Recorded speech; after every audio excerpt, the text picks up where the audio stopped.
Ao iniciarmos o estudo da lição desta semana, da nova lição, a lição número 3 deste trimestre, eu quero saudar todos os irmãos. Desejar a todos uma feliz semana, uma semana de paz, uma semana de descanso, uma semana abençoada. Antes de iniciarmos o estudo de hoje, eu quero fazer uma correção com relação ao meu vídeo de ontem. Ontem, na conclusão do vídeo, eu citei o texto de Alegria Completa e disse que o Senhor nos dá a alegria completa, e disse que esse texto estava em João 10:10. Eu me equivoquei na referência, não é João 10:10, é João 16:24. João 10:10 diz sobre vida, vida em abundância.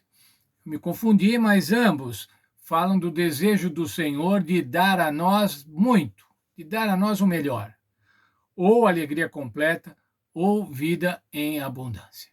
Bom, feita a correção, vamos conversar sobre a lição de hoje, conversar sobre a lição desta semana. No dia 10 de abril de 1912, em Southampton,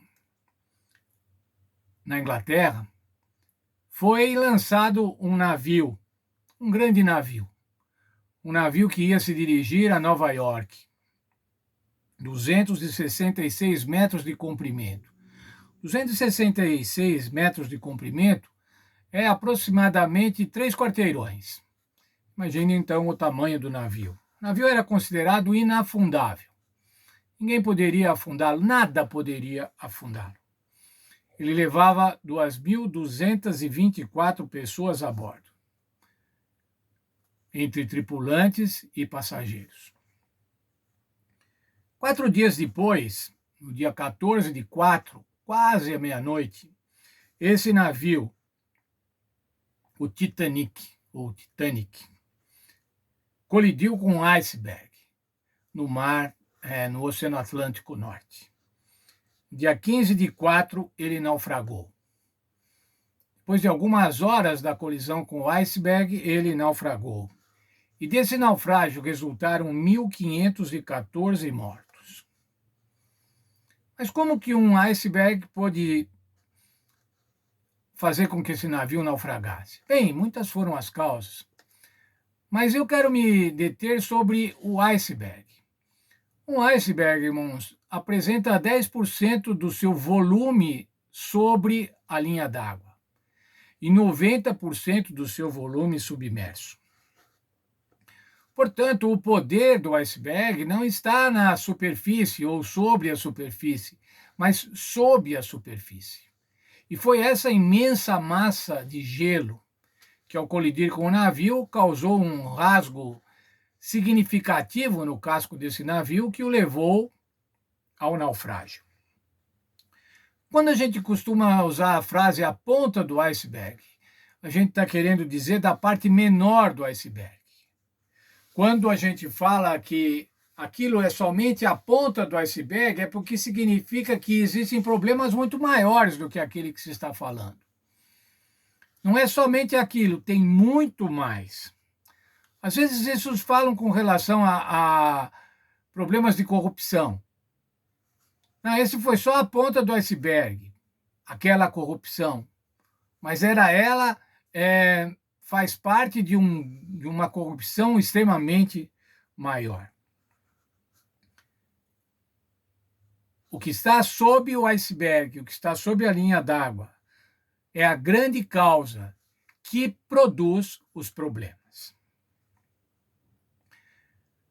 Transpondo isso para o nosso estudo, irmãos, a inquietação é a ponta do iceberg. A inquietação é a causa, é o efeito, aliás, não é a causa. Quais são as causas? Quais são as raízes da inquietação, da rebelião, da ingratidão? Para o povo de Israel, nos tempos bíblicos, a inquietação era a falta de fé. Lembram-se? O povo de Israel estava no deserto e não tinha fé. Agora nós vamos morrer aqui nesse deserto. Agora vai faltar comida. Falta de fé. Falta de fé causava inquietação e rebelião. E para os seres humanos de hoje, irmãos, quais são os motivos da inquietação do povo de hoje, dos cristãos de hoje? Veja lá, irmãos, Tiago, capítulo 3, verso 16. Onde há inveja e rivalidade, aí há confusão e toda espécie de coisas ruins. O texto de Tiago fala, irmãos, inveja e rivalidade.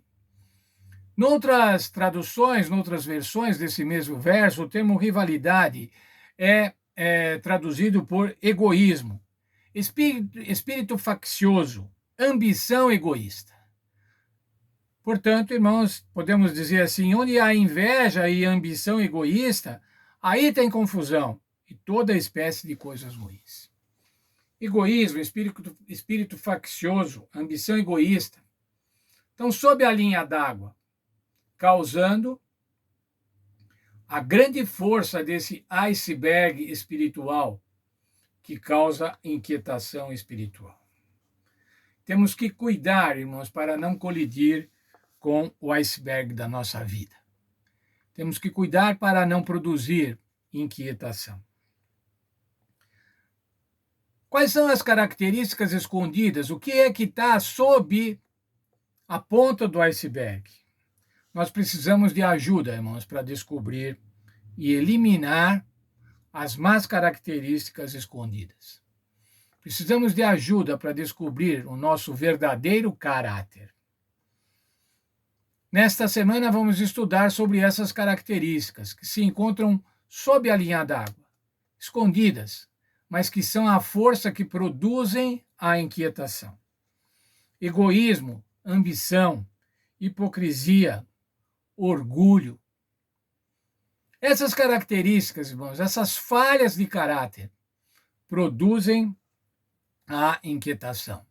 Elas são, como diz a nossa lição, as raízes da inquietação. Quero ler com os irmãos o verso áureo da nossa lição, o verso para memorizar da nossa lição, diz assim: onde há inveja e rivalidade, aí há confusão. Aí existe confusão. Como a Bíblia nos ilumina, irmãos, para corrigirmos nosso caráter, para tratar das raízes da inquietação.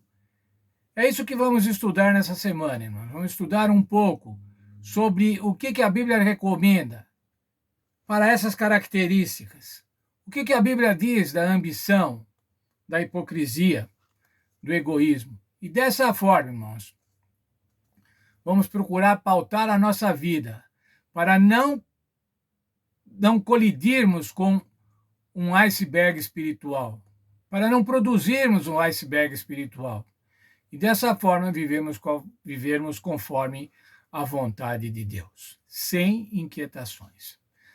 Eu quero muito que vocês estudem essa lição durante essa semana, que todos estudemos essa lição essa semana, que aprendamos um pouco mais. Como é bom, irmãos, como é bom a escola sabatina. Eu gosto tanto da escola sabatina, irmãos. A escola sabatina é o melhor lugar para aprendermos sobre a Bíblia, para aprendermos sobre o plano de Deus. E é isso que eu quero nessa semana, juntamente com os irmãos. Aprendermos um pouco mais. Quais são as raízes da inquietação e como, especialmente, como nos livrarmos dessas raízes que podem produzir tanto mal. Deus abençoe a todos no estudo desta semana.